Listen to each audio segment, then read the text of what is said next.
Bismillah. Assalamualaikum warahmatullahi wabarakatuh.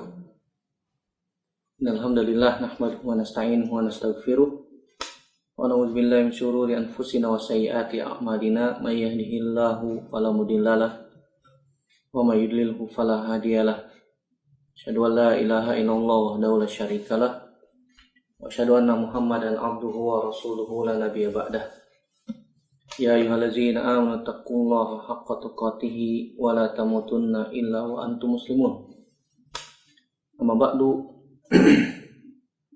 Fa inna asdaqal hadits kitabullah wa khairal hadi Muhammadin sallallahu alaihi wasallam. Syarrul umuri muhdatsatuha wa kullu muhdatsatin bid'ah wa kullu bid'atin dhalalah wa kullu dhalalatin finnar. Ayolah ikhwah, azanallahu wa iyyakum ajmain. Alhamdulillah kita bersyukur kembali kepada Allah Subhanahu wa taala telah dipertemukan oleh Allah Subhanahu wa taala dalam majelis ini untuk melanjutkan pelajaran kita dari kitab Ad-Durus Al-Yaumiyah. Kita masuk pelajaran yang ke-50. Fadlu al-masyi ilal masajid. Fadlu al-masyi ilal masajid. Keutamaan berjalan menuju masjid. Keutamaan berjalan menuju masjid. Dan tentu saja keutamaan berjalan menuju masjid untuk melakukan sholat jamaah. Untuk melakukan sholat secara berjamaah. Dan kita tahu bahwasanya syariat Islam ini sangat tinggi. Syariat Islam sangat mendukung yang namanya ibadah kepada Allah Subhanahu wa taala yang mengandung di dalamnya berkumpulnya manusia, seperti sholat berjamaah, seperti sholat Idul Fitr, Idul Adha. Apa fungsinya, apa faedahnya ketika kaum muslimin berkumpul di sana, saling bertemu, kemudian saling saling tolong menolong ketika ada yang kesulitan, ada yang membutuhkan, maka perkumpulan tersebut sangat bermanfaat. Di antaranya apalagi kalau misalnya kaum muslimin bertemu sehari 5 kali, saling berkenalan, kemudian saling bermusyawarah dalam menyelesaikan permasalahan-permasalahan umat, begitu juga saling bertukar pikiran, dan itu terjadi ketika kita melakukan sholat berjamaah di masjid. Seakan-akan ini seperti perkumpulan kecil di dalam sebuah masyarakat. Dan ketika kumpulan kecil tersebut senantiasa terjadi, permasalahan-permasalahan bisa bisa ditanggulangi bersama, bisa kita selesaikan, musyawarahkan secara bersama, seakan-akan membentuk sebuah masyarakat besar yang sangat luas, membentuk negara yang membiasakan hal tersebut. Dan ini terjadi pada masyarakat kecil, yaitu sholat berjamaah. Dan keutamaan tentu saja melakukan perjalanan ke masjid untuk melaksanakan sholat berjamaah. Kita akan bacakan beberapa hadis Nabi SAW yang berkaitan tentang keutamaan berjalan menuju masjid untuk sholat berjamaah. Yang pertama, hadis Abu Hurairah radhiyallahu anhu yang diriwayatkan Imam Bukhari dan Imam Muslim. Nabi SAW mengatakan, "Sholatu rajuli fil jama'ati tudha'afu ala sholatihi fi baitihi wa fi suqihi 25 di'fan. وذلك أنه إذا توضأ فأحسن الوضوء ثم خرج إلى المسجد لا يخرجه إلا الصلاة لم يخطو خطوة إلا رفعت له بها درجة وحط عنه بها خطيئة فإذا صلى لم تزل الملائكة تصلي عليه ما دام في مصلاه اللهم صل عليه اللهم اغفر له اللهم ارحمه wala yazalu fi sholatin man tadhara as-sholata." Muttafaqun alaihi wal lafzu lil Bukhari. Dari sahabat Abu Hurairah radhiyallahu taala anhu, Dia berkata, Nabi SAW bersabda, salatnya seseorang berjamaah itu pahalanya dilipat gandakan menjadi 25 kali lipat daripada salatnya di rumahnya atau di pasarnya. Dan itu terjadi ketika dia berwudu dari rumahnya, kemudian dia memperbagus wudunya, kemudian dia keluar menuju masjid, dan dia tidak keluar kecuali untuk sholat. Maka tidaklah setiap langkah yang dia langkahkan akan mengangkat derajatnya dan menghapuskan kesalahannya. Dan ketika dia sholat, maka malaikat senantiasa mendoakannya selama dia berada di tempat sholatnya, seraya mengatakan, Allahumma sholli alaihi, ya Allah ampunilah dia, ya Allah rahmatilah dia. Dan malaikat senantiasa mendoakannya ketika dia berada di tempat sholatnya. Wa la yazalu fi sholatin, dan dia senantiasa dalam keadaan sholat, mantadzurus sholat, selama dia menunggu sholat. Artinya pahalanya dihitung seperti sholat selama dia sedang menunggu sholat. Walaupun dia sedang duduk, dia niatkan untuk menunggu sholat, maka dia berpahala, mendapatkan pahala sholat. Di sini diriwayatkan Imam Bukhari dan Imam Muslim, dan ini lafaznya Imam Bukhari. Dalam riwayat yang lain disebutkan dari Abdullah bin Umar radhiyallahu taala anhuma, bahwasanya Rasulullah SAW bersabda, salatul jama'ati afdalu min salatil fardhi bisab'in wa ishrina darajah. Kata Nabi SAW dari sahabat Abdullah bin Umar radhiyallahu taala anhuma, salatnya seseorang berjamaah itu lebih utama dari salat sendirian 27 derajat. 27 derajat. Di sini diriwayatkan Imam Bukhari dan Imam Muslim. Di sini, di dalam dua hadis ini disebutkan tentang penjelasan keutamaan sholat berjamaah daripada sholat sendirian. Tentu saja sholat berjamaah wajib bagi laki-laki, tidak wajib bagi wanita. Dan jika seseorang sholat berjamaah, maka dia mendapatkan pahala 27 derajat. Kenapa disebut derajat? Kata Al-Imam Ibnu Athir, lam yakul juz'an wala nasiban wala nahwa dzalika, li'annahu arada thawaba min jihatil ulu wal irtifa' wad darajatu ila jihati fauqin. Nah, Nabi SAW tidak mengatakan 27 juz bagian atau nasib atau bagian atau yang semisalnya, tapi Nabi SAW menggunakan kalimat darajah, menunjukkan pahala dari sisi yang tinggi, Jadi orang yang sholat berjamaah pahalanya tinggi, pahalanya besar dari atas, dari ketinggian pahala tersebut. Karena itu Nabi SAW menggunakan kalimat darajah. Tentu saja ini pahala yang besar yang Allah Subhanahu wa taala siapkan untuk orang-orang yang senantiasa sholat berjamaah. Kemudian apa korelasinya dengan hadis Abu Hurairah yang pertama yang kita bacakan? Disebutkan 25 di'fan, 25 kali lipat. Para ulama berbeda pendapat tentang masalah ini, tetapi yang paling qorib, yang paling dekat adalah sebuah kalimat yang disebutkan oleh para ulama, al-adadul qalil la yunafil adadal katsir. Jumlah bilangan yang sedikit tidak menafikan jumlah bilangan yang banyak. Artinya, dengan jumlah bilangan yang dijanjikan oleh Nabi SAW tersebut, maka tidak menafikan jumlah bilangan yang sedikit. Li'anna mafhumal adadi ghairu muradin ala sahih min aqwalil usuliyin fahuwa dakhilu dimnihi. Adapun pemahaman tentang masalah bilangan itu bukan yang dimaksud, tapi yang dimaksudkan adalah bagaimana supaya manusia termotivasi untuk melakukan salat berjamaah. Dan ini adalah yang disebutkan oleh para ulama usul.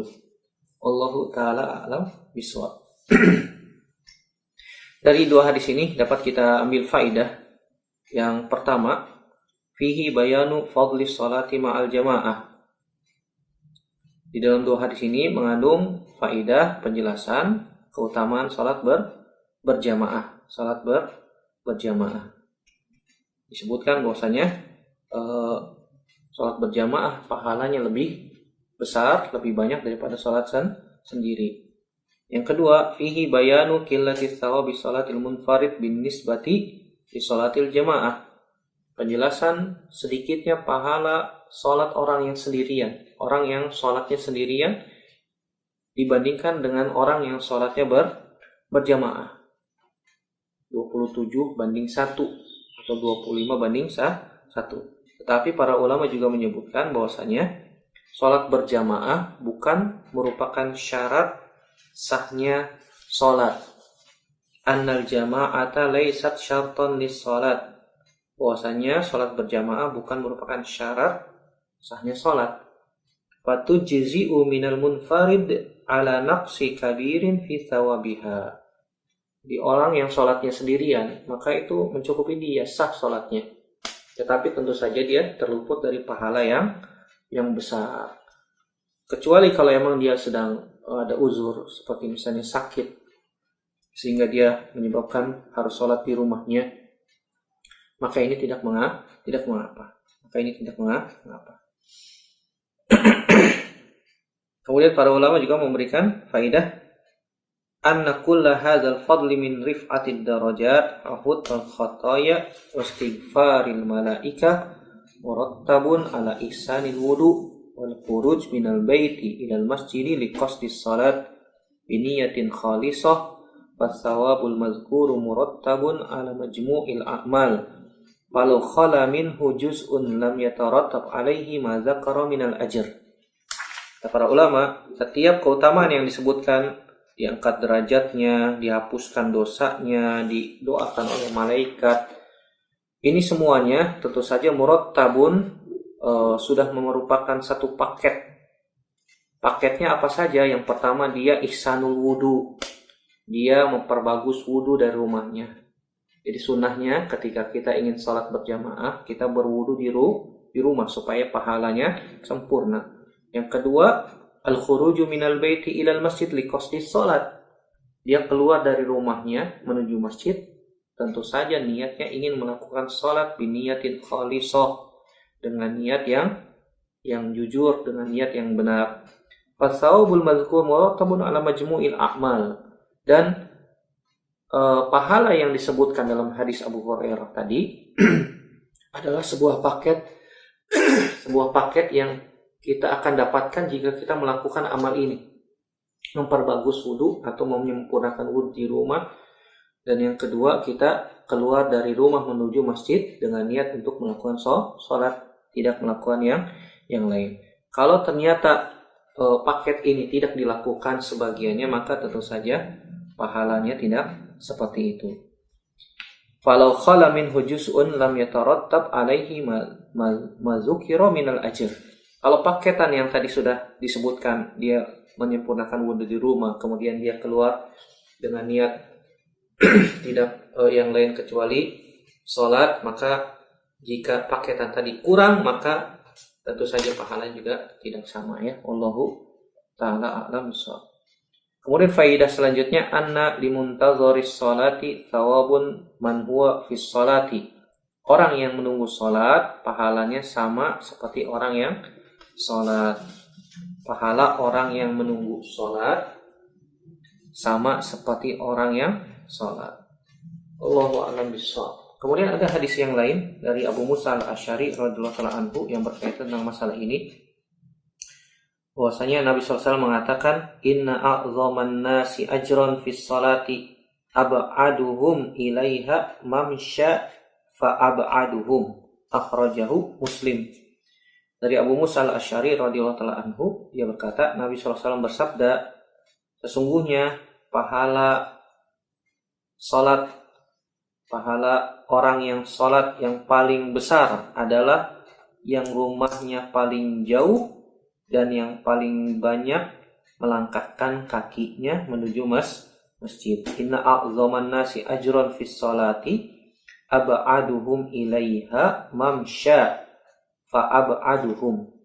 Sungguhnya pahala manusia yang paling besar ketika dalam sholat adalah orang yang paling jauh rumahnya dan paling banyak melangkahkan kakinya.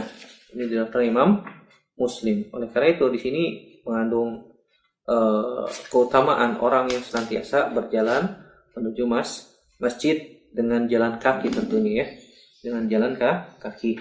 Wa min dzalikal masyu ilal masjid faqad wa'ada alaihi rasul bil ajril azim alladzi la ya'ridu anhu illa mufarritin khasirin.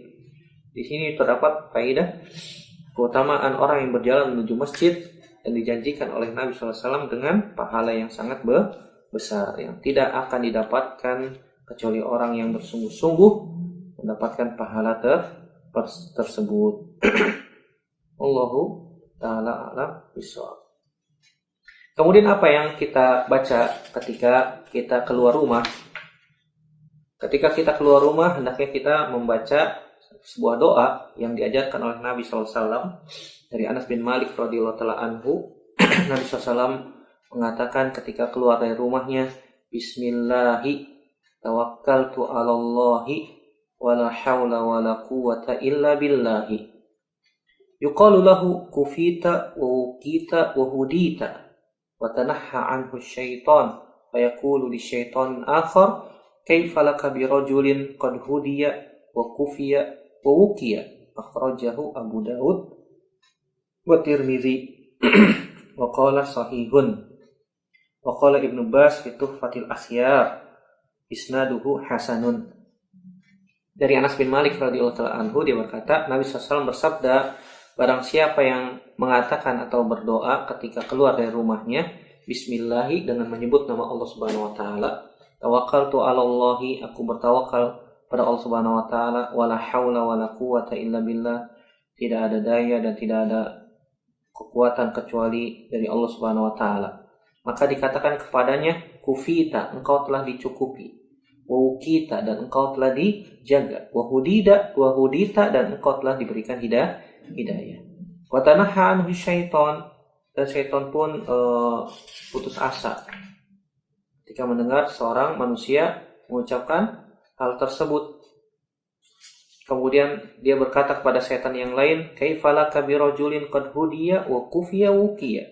Bagaimana pendapatmu tentang seseorang yang telah diberikan hidayah, dicukupi dan dijaga? Hadis ini diriwayatkan Imam Abu Daud dan Imam Tirmizi. Imam Tirmizi mengatakan hadis ini sahih dan Syekh bin Bas mengatakan hadis ini sanadnya hasan. Jadi kalau kita mau keluar rumah jangan lupa membaca doa Bismillahi tawakkaltu 'alallah la haula wala quwwata illa billah. Dalam riwayat yang lain disebutkan dari Ummu Salamah radhiyallahu taala anha, dia berkata, "Ma kharaja Rasulullah sallallahu alaihi wasallam min baiti illa rafa'a tarfahu ila sama." Kata Ummu Salamah, Ummul Mukminin radhiyallahu taala anha, dia mengatakan, tidaklah Rasulullah keluar dari rumahku kecuali rafa'a tarfahu ila sama, kecuali Nabi sallallahu alaihi wasallam memandang ke atas langit. Faqala, kemudian Nabi sallallahu alaihi wasallam berdoa, Allahumma inni a'udzubika an adilla au udalla au azilla au uzalla au azlima au uzlama au ajhala au yujhala alayya. Akhrajahu Abu Daud wa Tirmizi wa qala haditsun sahih. Wa qala Syekh bin Bas fi Tuhfatil Akhyar isnaduhu sahih. Dari Ummu Salamah radhiyallahu taala anha, Ummul Mukminin, dia berkata, tidaklah Nabi SAW keluar dari rumahku kecuali Nabi SAW mengangkat pandangannya ke langit kemudian berdoa, Allahumma inni a'udzubika an adilla au udalla. Ya Allah, aku berlindung kepadamu agar aku tidak menyesatkan orang atau disesatkan orang. Au azilla au uzalla, atau aku menggelincirkan seseorang atau aku yang digelincirkan seseorang. Au azlima au uzlama, atau aku berlindung padamu ya Allah agar aku tidak menzolimi seseorang atau aku dizolimi seseorang. Au ajhala au yujhala alayya, aku berlindung padamu ya Allah agar aku tidak membodohi orang atau aku dibodohi oleh orang lain. Di sini sahih diriwayatkan Imam Abu Daud dan Imam Tirmizi. Hendaknya kita juga membaca doa ini ketika keluar keluar rumah sebagaimana Nabi SAW membaca doa ini. Ya, jadi itu dua doa yang hendaknya kita baca ketika kita keluar rumah, itu hadis Anas bin Malik, Bismillahirrahmanirrahim, la haula wala quwata illa billah. Dari Imam Abu Dawud dan Imam Tirmizi, hadisnya sahih kata Imam Tirmizi dan disebutkan sanadnya hasan oleh Syekh bin Bas. Yang kedua hadis Ummu Salamah yang kita berdoa, Allahumma inni a'udzubika an adilla au udalla au azilla au uzalla au azlima au uzlama au ajhala au yujhala alayya.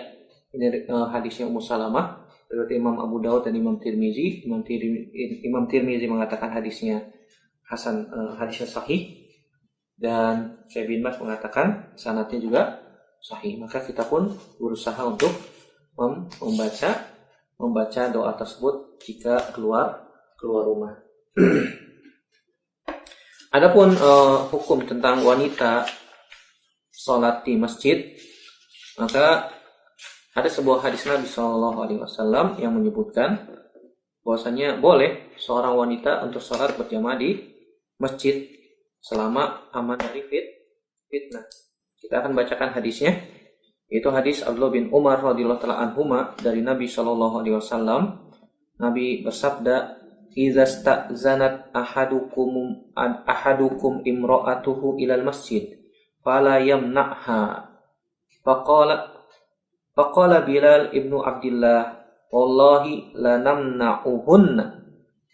Qala fa'aqbala alaihi Abdullah fasabbahu sabban sayyi'an ma sami'tuhu sabbahu mislahu qattun. Wa qala ukhbiruka an Rasulillah sallallahu alaihi wasallam wa taqul wallahi lanamna'uhunna. Wa fi lafzin li Muslim la tamna'u ima Allah masajidallah. Rahul Bukhari wa Muslim. Dari sahabat Abdullah bin Umar radhiyallahu taala anhuma dari Nabi sallallahu alaihi wasallam bahwasanya Nabi bersabda, jika seorang wanita telah minta izin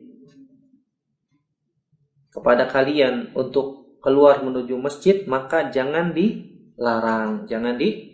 Maka Bilal bin Abdillah bin Umar radhiyallahu taala anhuma mengatakan, demi Allah saya akan mencegahnya. Faqbala alaihi Abdullah, maka Abdullah pun menemui anaknya yaitu Bilal, kemudian mencelanya. Ma sami'tu sabbahu mislahu qattun, tidak pernah saya mendengar beliau mencela sedemikian rupa. Wa qala, saya kabarkan kepadamu dari Rasulullah sallallahu alaihi wasallam, sedangkan kamu mengatakan demi Allah saya akan mencegah istri saya keluar dari rumah untuk menuju masjid. Dalam riwayat yang lain disebutkan la tamna'u ima Allah masajidallah. Dalam riwayat yang lain Nabi sallallahu alaihi wasallam mengatakan, janganlah halangi wanita-wanita untuk pergi ke masjid. Tentu saja ini Bilal bin Abdillah mengatakan demikian. Tentu saja ada maksudnya. Kenapa?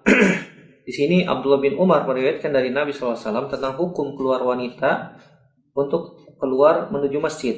Dan jika wanita tersebut minta izin, maka jangan dilarang, kata Nabi SAW.